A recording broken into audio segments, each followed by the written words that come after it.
Hier, alors que je lisais les commentaires d'une vidéo pro-islam du prof décapité, je suis tombé sur des puits de science qui expliquaient que toutes les fois qu'ils allument un feu pour la guerre, Allah l'éteint. Et il s'efforce de semer le désordre sur la terre, alors qu'Allah n'aime pas les semeurs de désordre. Sourate 5 verset 64. à ça, j'ai répondu ironiquement que, oui, décapiter les gens c'est bien, mais Allah n'a pas à faire sa loi en France. Ce qui m'a bien sûr valu de me faire traiter d'ignorant, parce que pour des raisons évidentes, quand on n'est pas musulman, on est un ignorant. C'est écrit où ce que tu racontes ignorant. Je le redis, vaut mieux aller faire des sérieuses études quand il s'agit de Coran et de l'islam, comme beaucoup d'ailleurs même musulmans. Le Coran et son exégèse, l'islam, son histoire et sa compréhension ne s'expliquent pas sur YouTube ou Twitter.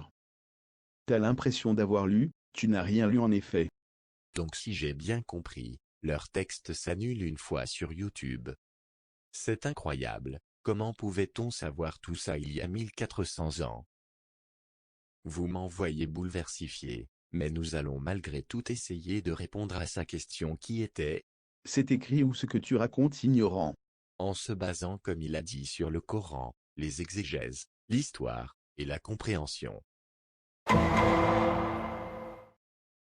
En lisant les sourates 8 et 9, nous y apprenons énormément de choses.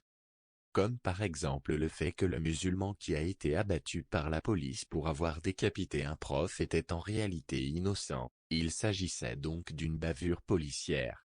Dans la sourate 8, on peut aussi lire quelque chose de très intéressant au verset 12. Apparemment frapper les gens au niveau de la nuque serait plutôt recommandé, ce qui j'imagine, doit servir à rendre la parole d'Allah plus compréhensible. Mais n'oublions pas, avant de tirer des conclusions hâtives, il est important de consulter les exégèses, parce qu'après tout les apparences sont parfois trompeuses, et il s'agit peut-être tout simplement d'une méthode pour faire du boudin. C'est ce que nous allons découvrir tout de suite dans l'étape suivante. Nous allons donc maintenant consulter Ibn Kathir qui va nous éclairer sur le sujet.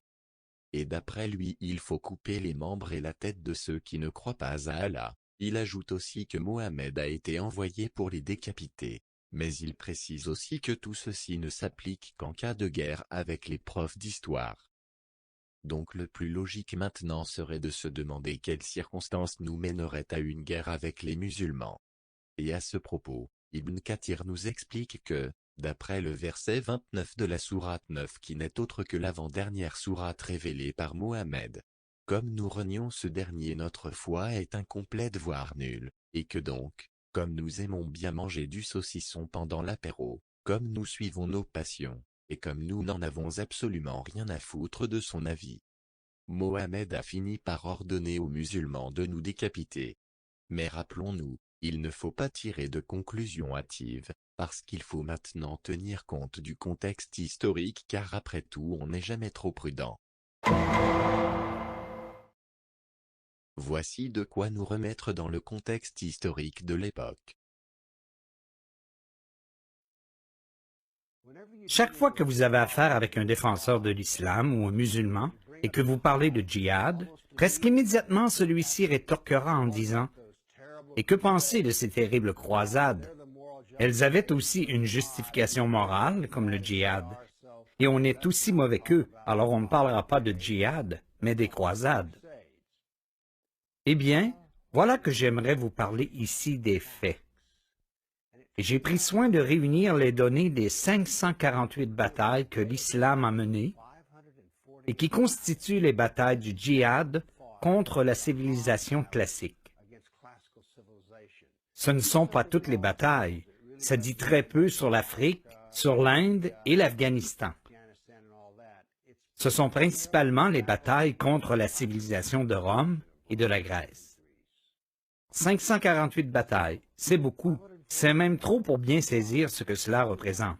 J'ai donc pensé créer quelque chose qu'on pourrait appeler une carte dynamique des batailles, dans laquelle on peut visualiser une carte de la Méditerranée. Les points blancs représentent chaque nouvelle bataille sur une période de 20 ans.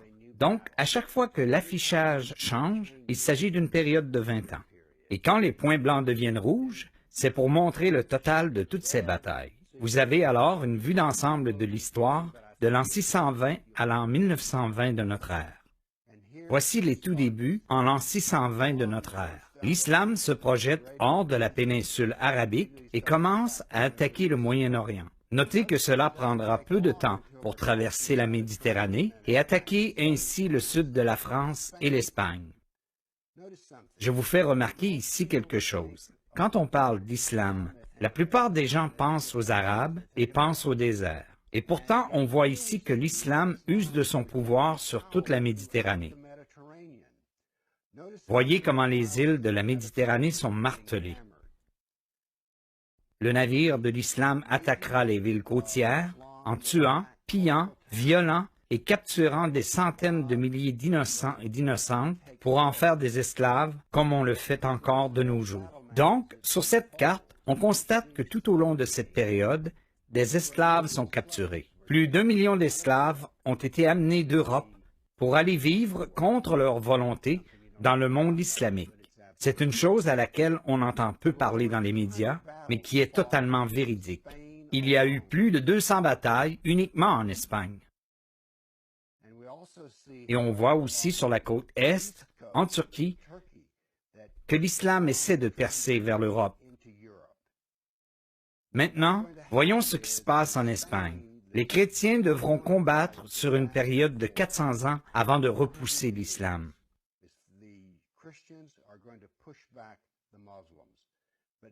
Pendant ce temps, à l'Est, Constantinople est tombée et maintenant l'Europe orientale est martelée. Le djihad arrive alors en Europe orientale. On les voit maintenant complètement repoussés hors d'Espagne. L'Afrique du Nord est complètement islamique et le Moyen-Orient également. Tout ceci est le djihad sans répit, implacable.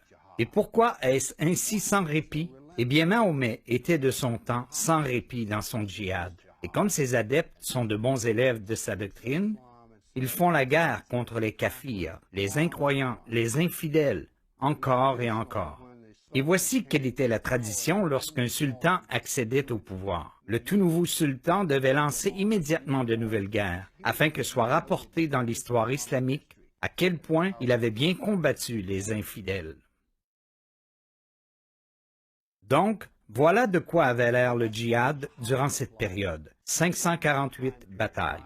Mais souvenez-vous, quand on parle de djihad, on nous répond en le comparant aux croisades. Pour ce faire, j'ai aussi préparé une carte dynamique des batailles de toutes les attaques offensives des croisés. Jetons-y un regard et comparons ce qui en est. Les croisés commencent alors à entrer en Turquie et au Moyen-Orient. Les batailles se poursuivent, mais voyez comme il y en a beaucoup moins que vous ne le pensiez. Et voici, les dernières batailles se poursuivent, et c'est la fin des croisades. Nous pouvons donc alors parler de faits. Oui, il y a eu des croisades, mais remarquez qu'elles ont eu lieu il y a plusieurs siècles déjà, et elles ont pris fin, tandis que le djihad est toujours en cours depuis 1400 ans. Il n'y a donc pas de comparaison possible entre la réalité du djihad et des croisades, et surtout de comparaison morale. Et quand on examine les croisades, souvenez-vous que celles-ci furent toutes, en un sens, des guerres défensives. Pourquoi? Comme nous l'avons vu sur la première carte du djihad, l'islam s'était propagé d'Arabie et a conquis le Moyen-Orient, qui était alors chrétien. Ainsi, les croisés ont tenté de libérer leurs frères et sœurs chrétiens d'une religion qui leur était imposée par la violence de djihadistes. Donc, il n'y a pas du tout de comparaison à faire. L'objectif des croisés était de libérer les chrétiens, tandis que celui des djihadistes était d'éliminer ou de s'emparer des mécréants et d'en faire des esclaves. Alors, la prochaine fois que vous entendrez quelqu'un parler de ces horribles croisades, vous aurez déjà vérifié les faits à ce propos. Affirmez-vous et dites, vous ne connaissez vraiment pas l'histoire pour parler ainsi. Bon. Je pense que nous avons maintenant tous les éléments nécessaires. Il est donc temps de passer à la conclusion. Ceci est mon interprétation personnelle, rien ne vous oblige donc à y adhérer. Mais moi, ce que je retire de tout ça, c'est que comme nous voulons vivre à notre façon, Mohammed a ordonné à Dieu de nous décapiter. Allahu Akbar.